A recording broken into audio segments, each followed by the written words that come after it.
Hi hello everyone. இந்த வீடியோவில் நம்ம டோட் எக்ஸாமினேஷன் நவம்பர் டிசம்பர் 2024 ட்ரிபிள் டிபார்ட்மெண்ட்டில் செகண்ட் இயரில் 4th செமஸ்டரில் இப்போ நீங்கள் அரியர் எழுதுவீங்க. எலக்ட்ரிக்கல் மெஷின்ஸ் 2 இந்த சப்ஜெக்ட்டுக்கான இம்பார்ட்டன்ட் 14 மார்க் கொஸ்டின்ஸ் தான் பார்க்க போகிறோம்.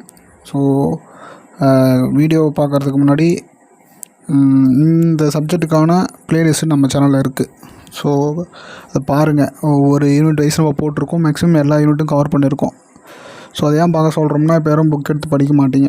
அதனால் அந்த வீடியோ ஒரு முறை நீங்கள் பார்த்தீங்கன்னா உங்களுக்கு ஒரு ஐடியா கிடைக்கும். டயக்ராம் மட்டும் நீங்கள் வந்து 1க்கு 2 முறை போட்டு பார்த்தீங்கன்னா ஈஸியாக அந்த சப்ஜெக்டில் பாஸ் ஆகிடலாம். ஸோ அதனால் வீடியோ பாருங்கள். அதே போல் 3 மார்க்கும் வந்து எண்டு கார்டில் கொடுக்குறேன். 3 மார்க் கொஸ்டின்ஸும் வந்து எண்டு கார்டில் கொடுக்குறேன். அதையும் பார்த்து செக் பண்ணுங்கள். 3 மார்க்கும் யூனிட் வைஸ் நம்ம போட்டிருக்கோம் ஆல்ரெடி, அதை யூஸ் பண்ணிக்கோங்க. அதுக்கப்புறம் முக்கியமான விஷயம், இந்த சப்ஜெக்ட் வந்து லாஸ்ட் டைம் கேட்கும்போது கொஞ்சம் லாஸ்ட் டைமும் சரி, அதுக்கு முன்னாடி டைமும் சரி, ரொம்ப ஈஸியாலாம் கேட்கல. மெஷின்ஸ் 2 எப்பயுமே ஈஸியாக கேட்பாங்க. ஆனால் கடைசியாக 2 முறை என் ஸ்கீமில் இருந்து இந்த மிஷின்ஸ் 2 டஃபாக கேட்க ஆரம்பிச்சிட்டாங்க. மிஷின் 1 ஈஸியாக கேட்க ஆரம்பிச்சிட்டாங்க. ஃபஸ்ட்டெல்லாம் பார்த்தோன்னா மிஷின்ஸ் 1 தான் பாஸ் ஆக மாட்டானுங்க பசங்க, மிஷின்ஸ் 2ல் பாஸ் ஆகிடுவானுங்க. இப்போ வந்து மிஷின்ஸ் 2 கஷ்டமாக கேட்க ஆரம்பிச்சிட்டாங்க, மிஷின் 1 ஈஸியாக கேட்க ஆரம்பிச்சிட்டாங்க. ஸோ வந்து கொஸ்டினோட லெவல் வந்து கொஞ்சம் ஹையாக எடுத்து போயிட்டாங்க. ஆனால் இந்த முறை வந்து எல்லா கொஸ்டின்ஸுமே ஓரளவுக்கு ஸ்டாண்டர்டான கொஸ்டின் தான் கேட்குறாங்க. ஸோ லாஸ்ட் டைம் அதுக்கு முன்னாடி டைம்லாம் பார்த்திங்கன்னா ரிப்பீட்டடாக கொஸ்டின் கேட்க மாட்டாங்க, புதுசாக கேட்டுட்ருப்பாங்க. ஆனால் இப்போ வந்து இந்த செமஸ்டரில் ரிப்பீட்டடான முக்கியமான கொஸ்டின்ஸ் தான் கேட்டுட்ருக்காங்க. ஸோ அதனால் ஈஸியாக பாஸ் ஆகிடலாம். ஸோ ஈஸியாக பாஸ் ஆகணுன்னா வழக்கம் போல் சொல்கிற இன்ஸ்ட்ரக்ஷன் தான். மினிமம் 3 யூனிட்டில் 14 மார்க் கொஸ்டின்ஸ் கரெக்டாக இருக்கணும். மீதி 2 யூனிட்டில் அட்டன் பண்ணி கை வச்சு எதுனா எழுதிட்டு வந்துருக்கணும். 3 மார்க்கு ஒரு 4 3 மார்க் 3 3 மார்க் கரெக்டாக இருக்கணும். மீதி எல்லா 3 மார்க்கும் அட்டன் பண்ணி எழுதிருக்கணும். ஸோ இது பண்ணால் தான் உங்களுக்கு வந்து எதனா வந்து ஒரு பார்டரில் வரும்போது பாஸ் பண்ணி விடுறதுக்கான சான்ஸ் இருக்குது. ஸோ அதனால் ஃபுல்லாக எழுதுங்க, ரிலேட்டடாக எழுதுங்க, தெரிஞ்ச கொஸ்டின் எழுதுங்க. டயக்ராம் வந்து பக்காவாக போட்டு கிளியராக போட்டுருந்தீங்கன்னா உங்களுக்கு வந்து மிஷின்ஸ் 2 ஈஸியாக வந்து பாஸ் ஆகிடலாம். அதே போல் வந்து தேரி எழுதும்போது கதையே எழுதாதீங்க. பாயிண்ட் போட்டு எழுதுங்க. முக்கியமான பாயிண்ட் வந்து பிளாக் பெனில் எழுதுங்க. முக்கியமாக வந்து கொஷின்ஸ்லாம் வந்து பிளாக் பெனில் எழுதுங்க. ஆன்சர்லாம் ப்ளூ பெனில் எழுதுங்க. ஸ்டார் போட்டு எழுதுங்க. ஸோ இதெல்லாம் வந்து பார்டரில் இருக்கவங்களுக்கான ட்ரிக்ஸ். நீங்கள் சென்டம் எடுக்கிற யாருன்னா ஒரு பையன் பார்த்தீங்கன்னா உங்கள் கிளாஸ்லேயே நல்லா படிப்பான், அவன்கிட்ட போயிட்டு அவன் பேப்பர் ஒரு முறை வாங்கி பாருங்கள். Model exam paper, cycle test பேப்பர்லாம் அவன் ப்ரெசன்டேஷன் பண்ணுறது பாருங்கள். படிக்கிறது பாதி தான் ப்ரெசன்டேஷன் பண்ணி மீதி வாங்கிட்டு போயிடுவான். ஸோ அதெல்லாம் நீங்கள் மிஸ் பண்ணுறீங்க, அதனால தான் நீங்கள் ஃபெயில் ஆகிறீங்க. ஸோ ரிப்பீட்டடாக ஃபெயில் ஆகக்கூடாது. நம்ம வந்து தப்புலேருந்து நம்ம சரி பண்ணிக்கணும். நம்ம என்ன தப்பு பண்ணுறோமோ அதை வந்து சரி பண்ணிட்டு போகணும். அப்போ தான் நம்ம பாஸ் ஆக முடியும்.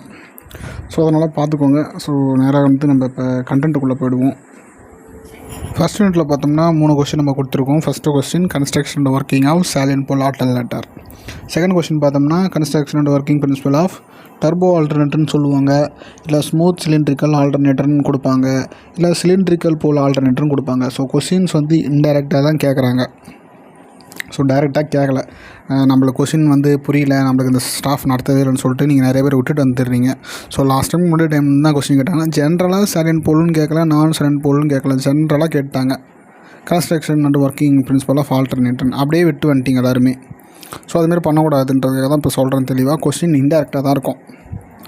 ஸோ இதுதான் வந்து நம்ம இந்த கொஸ்டின் ஏன் இந்த சைலண்ட் போல் நான் சைலண்ட் போல்னு சொல்லிட்டு லாஸ்ட் டைமும் வந்து கேட்கல, அதுக்கு முன்னாடி நடந்த எக்ஸாமும் கேட்கல ஸ்பெசிஃபை பண்ணி. அதனால் இந்த 2த்தில் ஒரு டைப் சைலண்ட் போல் ஆல் நான் சைலண்ட் போல் கண்டிப்பாக இந்த கொஸ்டின்ஸில் ஒரு கொஸ்டின் வந்துடும், பார்த்துக்குங்க. அடுத்தது பார்த்தோம்னா இஎம்எஃப் கொஸ்டின் வந்து அதுக்கு முன்னாடி கேட்டுட்டு இருந்தாங்க. 10 மார்க் கொஸ்டினில் கேட்பாங்க. இப்போ இஎம்எஃப் ஈக்குவேஷன் கொஸ்டின் கேட்குறதில்ல. ஸோ ஒரு இஎம்எஃப் கொஸ்டின் 10 மார்க்கில் கொடுத்துட்டு ஒரு ஸ்பீடு கண்டுபிடிக்கிற ஒரு ப்ராப்ளம் வந்து உங்களுக்கு ஒரு 4 மார்க்கில் கேட்க கூட வாய்ப்பு இருக்குது. அதனால் இஎம்எஃப் ஈக்குவேஷன் ஃபஸ்ட்டு பார்த்துக்கோங்க. ஸோ சைலண்ட் போல் நான் சைலண்ட் போல், அப்புறம் பார்த்தோம்னா இஎம்எஃப் ஈக்குவேஷன். இந்த கொஸ்டின் ரொம்ப முக்கியமான கொஸ்டின். இதை தவிர்த்து போன முறை என்ன கேட்டிருக்காங்க பார்த்தோம்னா டிஃப்ரென்ஸ் பிட்வீன் சைலண்ட் போல் நான் சைலண்ட் போல் வந்து 7 மார்க்கில் கேட்டாங்க. அது இன்னொரு 7 மார்க் பார்த்தோம்னா ஆர்மேச்சர் வைண்டிங்கில் என்ன டைப்ஸ் இருக்குது, lab winding, wave winding, single ஏர் வைண்டிங், டபுள் ஏர் வைண்டிங். ஸோ அதுதான் ஆன்சரு. இது வந்து 7 மார்க்கில் கேட்டால் அதுபோல் சிம்பிளாகவும் கேட்க வாய்ப்பு இருக்குது. ஸோ அதுமாரி நீங்கள் ஃபஸ்ட் யூனிட் எப்பவுமே ஸ்ட்ராங்காக இருக்கணும், எந்த கொஸ்டின் விட்டு வரக்கூடாது. அதுக்கப்புறம் இந்த construction and working of salient pole alternator இருக்கும், நான் சைலண்ட் போல் ஆல்டர்னேட்டர் இருக்கும். நம்ம சேனலில் வீடியோ இருக்குது. ஸோ அதை நீங்கள் ரெஃபர் பண்ணிங்கன்னா ரொம்ப ஈஸியாக இருக்கும். ஸோ அதில் பார்த்தோம்னா கிட்டத்தட்ட பார்த்தோம்னா 2த்துக்கும் ஸ்டார்டரோட கன்ஸ்ட்ரக்ஷன் சேம் தான், ரோட்டரோட கன்ஸ்ட்ரக்ஷன் மட்டும்தான் மாறும். ஸோ அதனால் நீங்கள் உங்கள் புக்கில் பார்த்தாலும் சரி, வீடியோ பார்த்தாலும் சரி, ரொம்ப ஈஸியாக தான் இருக்கும். ஃபஸ்ட் யூனிட்டில் வந்து கண்டிப்பாக எல்லாருமே அந்த கொஸ்டின் படிச்சிருப்பீங்க. லாஸ்ட் டைம் வந்து கொஸ்டின் கேட்கலாம் சொல்லிட்டு ஃபெயிலாக இருக்கலாம். அதனால் இந்த முறை கண்டிப்பாக அந்த கொஸ்டின் எதிர்பார்க்கலாம், படிச்சுக்கோங்க. அடுத்து செகண்ட் யூனிட். லாஸ்ட் டைமும் சரி, அதுக்கு முன்னாடி டைமும் சரி, இந்த dark lamp method, bright lamp method, dark bright lamp method, synchroscope method, இந்த கொஷினை வந்து கேட்குறதே இல்லை. கொஷின் எடுக்கிறவங்க என்ன மென்டாலிட்டியில் இருக்காங்கன்னு தெரில. ஸோ கண்டிப்பாக வந்து ஸ்டூடெண்ட்ஸை ஃபெயில் ஆகணுன்ற மாதிரியே கேட்குறாங்க கொஷின்ஸை. ஸோ இந்த கொஷின்ஸில் வந்து இந்த முறை 4ல் ஒரு லேம்ப் மெத்தட் கேட்கலாம். ஸோ ஒன்றும் இல்லை, சிங்க்ரனைசேஷன் பண்ணுறதுக்கு 2 ஆல்டர்னேட்டரை சிங்க்ரனைசேஷன் பண்ணுறதுக்கு 4 மெத்தட் யூஸ் பண்ணி சிங்க்ரனைசேஷன் பண்ணுவாங்க. ஸோ சிங்க்ரனைசேஷன்னா என்ன, 2 ஆல்டர்னேட்டருக்கும் நடுவில் பார்த்தோம்னா வோல்டேஜ் ஈக்குவலாக இருக்கணும். 2 ஆல்டர்னேட்டரோட வோல்டேஜ் ஈக்குவலாக இருக்கணும், ஃப்ரீக்வன்சி ஈக்குவலாக இருக்கணும், ஃபேஸ் சீக்வன்சி ஈக்குவலாக இருக்கணும். ஸோ அந்த ஃபேஸ் சீக்வன்ஸை செக் பண்ணுறதுக்காக தான் லேம்ப் யூஸ் பண்ணியிருப்போம். அந்த லேம்ப் தான் வந்து 3 லேம்பும் டார்க்காக இருந்துச்சா டார்க் லேம்ப்பு, பிரைட்டாக இருந்துச்சா பிரைட் லேம்ப்பு, மாறி இருந்துச்சா டார்க் பிரைட் லேம்ப்பு, சிங்க்ரோனோஸ்கோப் யூஸ் பண்ணி தான் சிங்க்ரோனோஸ்கோப் மெத்தடு. ஸோ இது 4 மெத்தட் யூஸ் பண்ணி 2 ஆல்டர்னேட்டர் நம்ம சிங்க்ரனைசேஷனுக்கு உண்டாக்கலாம். ஸோ அதாவது கான்செப்ட் தான். டயக்ராம் போட்டு நீட்டாக அழகாக கன்ஸ்ட்ரக்ஷனும் ஒர்க்கிங் ஏட்டாக கண்டிப்பாக மார்க் கொடுத்துருவாங்க. ஸோ லாஸ்ட் டைம் என்ன கொஸ்டின் கேட்டிருக்காங்கன்னு சொல்லிட்டு பார்க்கும்போது வேரியஸ் பவர் ஃபேக்டர் கேட்டிருந்தாங்க. Unity power factor, lagging power factor, leading power factor இருக்குல்ல, அந்த கொஸ்டினை லாஸ்ட் டைமும் கேட்டிருக்காங்க. அதுக்கு முன்னாடி நடந்த எக்ஸாம்லையும் கேட்டிருக்காங்க. அதாவது ஏப்ரல் 24 கேட்டிருக்காங்க, அக்டோபர் 23 நடந்த எக்ஸாம்லையும் கேட்டிருக்காங்க. ஸோ அதனால் அந்த கொஸ்டினை திரும்ப நம்ம ரிப்பீட்டட் எதிர்பார்க்கலாம். ஸோ அதை நான் கீழே கொடுத்துருக்கேன். Low test on various power factor question கொடுத்துருக்கேன் பாருங்கள்.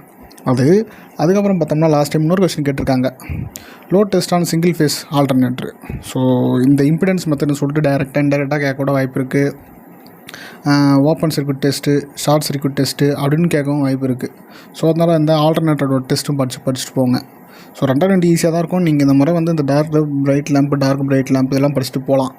ஸோ இதுதான் எப்பயுமே படிச்சுட்டு போகிறாங்க ஸ்டூடெண்ட்ஸு. லாஸ்ட் டைம் இந்த கொஸ்டின் கேட்காதால தான் ஃபெயில் ஆனீங்க. அதனால் அடிஷ்னலாக நீங்கள் வந்து இந்த பவர் ஃபேக்டர் கொஸ்டினுக்கும் இந்த லோ டெஸ்ட் கொஸ்டினுக்கும் ப்ரிப்பேர்டாக போங்க. ஆனால் கண்டிப்பாக டார்க் லேம்ப் பிரைட் லேம்ப்லேருந்து எதனா ஒரு கொஸ்டின் எதிர்பார்க்கலாம். ஸோ இதுதான் செகண்ட் யூனிட்டில். ஸோ இந்த செகண்ட் யூனிட்டில் ஆல்மோஸ்ட் வந்து இந்த பவர் ஃபேக்டருக்கும் நம்ம வீடியோ போட்டிருக்கோம். டார்க் பிரைட்டு, சிங்க்ரோனோஸ்கோப்பு, இந்த எல்லா மெத்தடுக்குமே நம்ம வீடியோ போட்டிருக்கோம். டைம் இந்த வந்து செக் பண்ணி பாருங்கள்.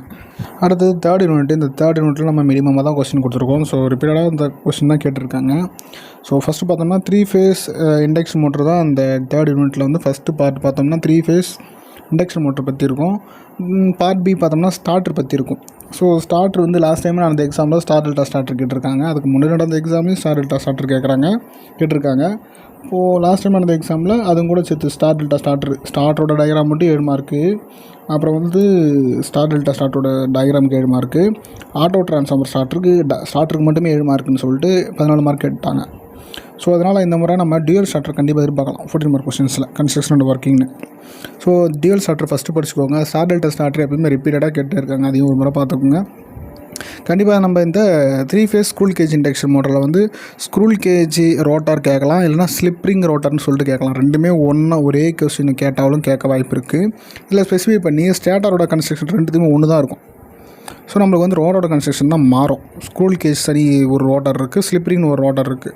ஸோ எது ஸ்பெசிஃபிக்கலி கேட்குறாங்களோ அதை எழுதிக்கங்க. கண்டிப்பாக ஸ்டார்டர் கொஸ்டின் உங்களுக்கு ஈஸியாக இருந்தால் ஸ்டார்டர் கொஸ்டின் படிச்சுக்கோங்க. இல்லை 3 ஃபேஸ் கொஸ்டின் இந்த squirrel cage slip ring induction motor question ஈஸியாக இருந்தால் இதை படிச்சுக்கோங்க. இதை தவிர்த்து இந்த ஃபேஸர் டயக்ராம்லாம் இருக்குது இதில். ஸோ அதை ஒரு கிளான்ஸ் பார்த்துக்கோங்க. மேக்ஸிமம் கேட்க வாய்ப்பு இல்லை, இருந்தாலும் பார்த்துக்கோங்க. அரியர் எக்ஸாம் வந்து எப்படி கேட்பாங்கன்னு சொல்ல முடியாது. மேக்ஸிமம் டியூயல் ஸ்டார்டர் இந்த முறை கேட்பாங்கன்னு நான் நினைக்கிறேன்.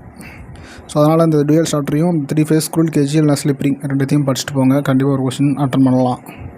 Fourth unit. இந்த ஃபோர்த் யூனிட்லேயும் நம்ம வந்து ரிப்பீட்டடாக கொஸ்டின் கேட்டுகிட்டே இருக்காங்க. இந்த சிங்கிள் ஃபேஸ் இண்டக்ஷன் மோட்டர் தான் இந்த யூனிட்டோட பேர். So single phase induction motor அதோட டைப்ஸு. ஸோ இதில் 3 டைப் இருக்கும். கெப்பாசிட்டர் ஸ்டார்ட் அண்ட் ரன்னு, பர்மனெண்ட் கெப்பாசிட்டர்னு சொல்லிட்டு. ஸோ லாஸ்ட் டைம் நடந்த எக்ஸாமில் பார்த்தோம்னா capacitor start and capacitor run induction motor single phase induction motor கேட்டிருக்காங்க. அதுக்கு முன்னாடி நடந்த எக்ஸாமில் கெப்பாசிட்டர் ஸ்டார்ட் இண்டக்ஷன் மோட்டர் கேட்டிருக்காங்க. ஸோ கண்டிப்பாக அந்த முறை நம்ம பர்மனெண்ட் கெப்பாசிட்டர் வந்து எதிர்பார்க்கலாம். அப்படி இல்லைனாலும் ஒன்றும் பிரச்சனை இல்லை. இது 2லேருந்து ஒரு 3லேருந்து கண்டிப்பாக ஒரு கொஸ்டின் வந்துடும். ஸோ அதோட சர்க்யூட் டயக்ராம் ரொம்ப சிம்பிளாக தான் இருக்கும். இல்லைனா ஸ்ப்ளிட் பேஸ் இண்டக்ஷன் மோட்டர் வந்து கேட்க வாய்ப்பு இருக்குது. நான் எழுத மறந்துட்டேன். அந்த ஸ்ப்ளிட் பேஸ் இண்டக்ஷன் மோட்டர் நீங்கள் வந்து ஃபஸ்ட்டு பார்த்துக்கோங்க. ஏன்னா அதோட கண்டினியூஷன் தான் இந்த கொஸ்டின் எல்லாமே. ஸோ அதனால் ஸ்ப்ளிட் பேஸ் பார்த்துக்கோங்க. ஒன்றுமே இருக்காது, சர்க்யூட் டயக்ராம் சிம்பிளாக தான் இருக்கும். ஒரு பேஸ் சப்ளை, நியூட்ரல் சப்ளை வரும். தென் பார்த்தோம்னா ஒரு மெயின் வைண்டிங், ஆக்சிலரி வைண்டிங் கொடுத்துருப்பாங்க, இல்லைனா ஸ்டார்டிங் வைண்டிங், ரன்னிங் வைண்டிங் கொடுத்துருப்பாங்க, உள்ள ரோட்டார் கொடுத்துருப்பாங்க, அதுக்கப்புறம் சென்ட்ரல் சுவிட்ச் கொடுத்துருப்பாங்க, ஒரு கெப்பாசிட்டர் கொடுத்துருப்பாங்க. ஸோ அதே தான் பெர்மனெண்ட் கெப்பாசிட்டர்னு ஒரே ஒரு கெப்பாசிட்டர் இருக்கும். கெப்பாசிட்டர் ஸ்டார்ட், கெப்பாசிட்டர் ரன்னா 2 கெப்பாசிட்டர் யூஸ் பண்ணியிருப்பாங்க. ஸோ அது கன்ஸ்ட்ரக்ஷன் வச்சு அதோட டயக்ராம் நம்ம வரையணும். ஸோ ஸ்பீட் வர்சஸ் டார்க்னு சொல்லிட்டு அதில் டயக்ராம் இருக்கும், கேரக்டரிஸ்டிக்ஸ், அதை வச்சு எக்ஸ்பிளைன் பண்ணுற மாரி இருக்கும். ஸ்டார்டிங் டைமில் டார்க் எப்படி இருக்குது அப்படின்னு சொல்கிற மாதிரி. ஸோ இதை பார்த்துங்க, ஸ்பிட் பேஸ் பார்த்துக்கோங்க. பர்மனெண்ட்டு இல்லை மேலே இருக்க 4 கொஷின் ஸ்பிட் பேஸ் விட்டுட்டு அதை ஆட் பண்ணிக்கோங்க. அதை பார்த்தீங்கன்னா கண்டிப்பாக ஒன்று அட்டன் பண்ணிடலாம். இல்லை வந்து கீழே இருக்க 2 கொஷின் பாருங்கள். அந்த 2 கொஷினில் ஒரு கொஷின் கண்டிப்பாக வந்துடும். மேலே இருக்கிறது எனக்கு வந்து கஷ்டம் அப்படின்னு ஃபீல் பண்ணிங்கன்னா கீழே 2 கொஷினில் ஒரு கொஷின் வந்துடும். நீங்கள் 2 கொஷின் கூட படிச்சுக்கோங்க. ஸோ இந்த சிங்க்ரனஸ் மோட்டரோட பிரின்சிபல் வந்து லாஸ்ட் டைமும் கேட்டிருக்காங்க, அது முடிமுறையும் கேட்டிருக்காங்க. ஸோ அது வந்து டயக்ராம் கொஞ்சம் புக்கில் உங்களுக்கு கொடுத்துருக்க புக்கில் டிப்ளமோ லெவலில் கொஞ்சம் ஸ்டாண்டர்ட் கம்மியாக தான் இருக்குது. ஸ்டாண்டர்ட் கம்மியானால் உங்களுக்கு புரியாது, அதுமாரி தான் கொடுத்துருக்காங்க. ஸோ டயக்ராம் சின்னதாக இருக்கணுன்றதுக்காக கான்செப்டை பெருசாக சொல்லாமல் சின்னதாக சொன்னதால் உங்களுக்கு புரிஞ்சிருக்காது. லெஃப்ட்டில் முதல்ல சுற்றுன்னுவாங்க, ரெண்டாவது வந்து ரைட்டில் சுற்றுன்னு சொல்லுவாங்க, அதுக்கப்புறம் லெஃப்ட்லேயும் ரைட்லேயும் மாற்றி மாற்றி சுற்றுன்னு சொல்லுவாங்க. ஸோ அதை நீங்கள் வந்து உள்ள ரோட்டார் இருக்கும், அதுக்கு வெளில வந்து ஸ்டார்ட்டாக இருக்கணுமே சொல்லியிருப்பாங்க. அதுவும் ஓரளவுக்கு உங்களுக்கு படிச்சிட்டிங்கன்னா அதை பார்த்துக்கோங்க.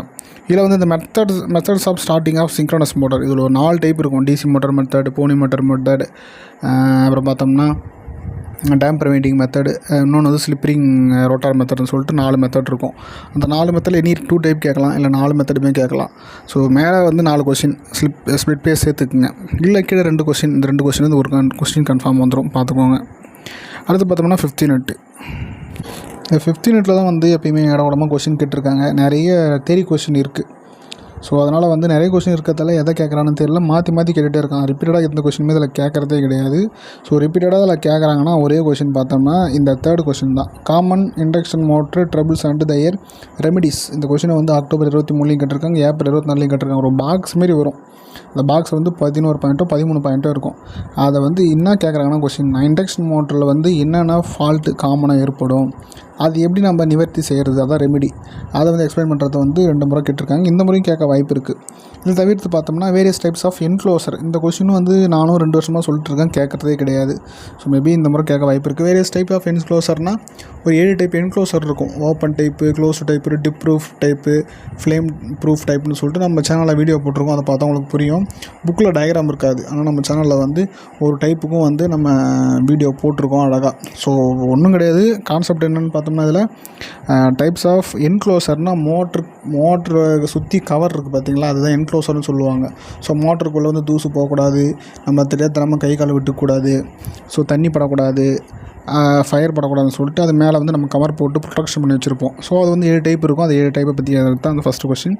செகண்ட் கொஸ்டின் பார்த்தோம்னா இந்த டயக்ராம் வரும். இந்த கொஸ்டின் முக்கியமான question. Single phase preventer using current operated relay. So இந்த கொஸ்டின் போன முறை கேட்டிருக்காங்க. ஸோ அதனால் அந்த கொஸ்டின் பார்த்துங்க. இந்த 3வது கொஸ்டின் வழக்கமாக ஏற்கனவே சொல்லிட்டேன், ஏற்கனவே 2 முறை கேட்டதால் இந்த முறை கேட்க வாய்ப்பு இருக்குது. ஸோ அதோட சிங்கிள் ஸ்பேஸ் மோட்டரோட என்னென்ன ஃபால்ட் ஏற்படும், அப்புறம் அந்த ஃபால்ட் எப்படி நம்ம நிவர்த்தி பண்ணுறது அப்படி. அதுக்கப்புறம் பார்த்தோம்னா இந்த 4th கொஸ்டின் வந்து causes of noise and vibration. இது 2 வருஷத்துக்கு முன்னாடி கேட்டுனே இருந்தாங்க, இப்போல்லாம் கேட்குறதில்ல. ஸோ என்னென்ன ரீசனால் வந்து ஒரு இண்டக்ஷன் மோட்டரில் வந்து நாய்ஸ் ஏற்படுது, வைப்ரேஷன் ஏற்படுதுன்னு சொல்லிட்டு ஒரு 10 பாயிண்ட் இருக்குன்னு நினைக்கிறேன். கரெக்டாக அந்த 10 பாயிண்ட் எழுதிடலாம். ஸோ இதை தவிர்த்து வந்து இண்டக்ஷன் மோட்டர் 15 நேம் பார்த்தோம்னா இண்டக்ஷன் மோட்டரை வந்து maintenance of induction motor and starter. ஒரு ஸ்டார்டர் எப்படி நம்ம மெயின்டைன் பண்ணுறது அப்படின்னு சொல்லிட்டு கேட்குறாங்க. ஒரு இண்டக்ஷன் மோட்டர் நம்ம எப்படி மெயின்டைன் பண்ணுறதுன்னு கேட்குறாங்க. ஸோ இதை நான் சொல்லியிருக்க தவிர்த்து இந்த வேறு என்ன ஜென்ரலாக கேட்கலாம்னா இதுமாதிரி தான் கேட்பாங்க. ஸோ ஈஸியாக நம்ம அட்டன் பண்ணிடலாம். ஸோ பேரிங் வந்து மோட்டரில் கரெக்டாக இருக்கான்னு பார்க்கணும், போல்டு நெட்லாம் டைட்டாக இருக்கான்னு பார்க்கணும். அதுக்கப்புறம் பார்த்தோம்னா தூசு படாமல் பார்த்துக்கணும். காம்படேட்டரை வருஷத்துக்கு ஒரு முறை வந்து மோட்டர் வந்து வருஷத்துக்கு 2 முறை க்ளீன் பண்ணிகிட்டே இருக்கணும். அப்புறம் வந்து அதோட ஜங்ஷன் பாயிண்ட் கனெக்ஷன் டெர்மினல் பாக்ஸ்லாம் வந்து கனெக்ஷன் லூஸ் இல்லாமல் டைட்டாக இருக்கான்னு பார்க்கணும். ப்ராப்பராக வந்து எர்த்திங் பண்ணியிருக்காங்களா, கிரவுண்டிங் பண்ணியிருக்காங்களான்னு பார்க்கணும். ஸோ இதுதான் வந்து கரெக்டாக இந்தமாரி பாயிண்ட்ஸ் தான் வரும் இண்டக்ஷன் மோட்டருக்கு. ஸ்டார்டருக்கு வந்து ஆயில் இருக்கான்னு கரெக்டாக செக் பண்ணிக்கணும். அப்புறம் வந்து அந்த ரிலே வந்து கரெக்டாக ஒர்க் ஆகுதான்னு பார்க்கணும். நோ வோல்ட் காயில் கரெக்டாக ஒர்க் ஆகுதா, இது வந்து இதை செக் பண்ணுறது, அந்த ஆம்ஸ்லாம் கரெக்டாக இருக்கான்னு சொல்லிட்டு அதை பற்றி செக் பண்ணுற மாதிரி தான் இருக்கும் ஜென்ரலாக. ஸோ இதுதான் நீங்கள் வந்து முதல் 4 யூனிட் வந்து டயக்ராம் போட்டால் பாஸ் ஆகிடலாம். 5th யூனிட் வந்து ஜென்ரலாக படிச்சுட்டு போனாலே பாஸ் ஆகிடலாம். ஸோ அவ்வளோதான். மிஷின்ஸ் 2 வந்து ஈஸியாக பாஸ் ஆகிடலாம். அடுத்தது வந்து நம்ம M&Iக்கு வீடியோ கொடுக்குறோம். ஏற்கனவே சொன்ன போல் கரெக்டாக ப்ளேலிஸ்ட் வந்து 1வது நிமிஷத்தில் கொடுக்குறேன். வீடியோ ஸ்டார்ட் ஆகி ஃபஸ்ட்டு 1 நிமிஷம் முடிகிறதுல உங்களுக்கு ப்ளேலிஸ்ட்டு கொடுத்துட்றேன். அதில் மிஷின்ஸ் 2 வீடியோஸ்லாம் இருக்கும், நீங்கள் பார்த்து தெரிஞ்சுக்கலாம். இல்லை வந்து நம்ம ப்ளேலிஸ்ட்டில் போய் பார்த்தாலே தெரிஞ்சிடும். லாஸ்ட்டாக வந்து எண்டு கார்டில் வந்து உங்களுக்கு 3 மார்க் கொடுக்குறேன். 3 மார்க்கும் ரொம்ப ரொம்ப முக்கியம். ஆல்ரெடி யூனிட் வைஸ் எக்ஸ்பிளைன் பண்ணியிருக்கேன்னு நினைக்கிறேன்.